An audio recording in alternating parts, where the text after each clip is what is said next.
तर सोना आज काय बनवलं जेवायला? आज काहीतरी बघू जरा वेगळं. बाबू सरक तू साईडला.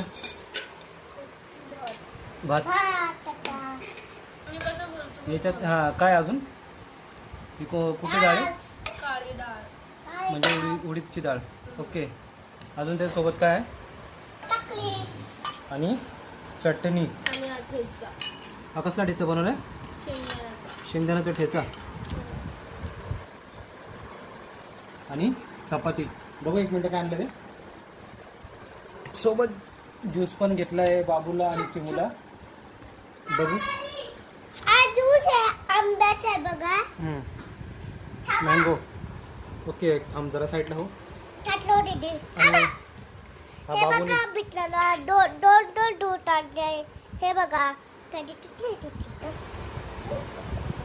दाखव तुझा ज्यूस कसा आहे. हा बघा लिंबू मँगो आहे मँगो. मँगो. तर बघा मित्रांनो आता आपलं थाट वाढून घेतलं आहे. डाळ भात हे सोया स्टिक आणि शेजवान चटणी आणि चपाती आणि तो बनवलेला काय शेंगदाण्याचा ठेचा. ठेचा. आपण बघूया टेस्ट करून आज कसं लागतोय. तर कोणाकोणाला हे आवडली आहे रेसिपी आजची या जेवायला आणि कमेंट करून सांगा.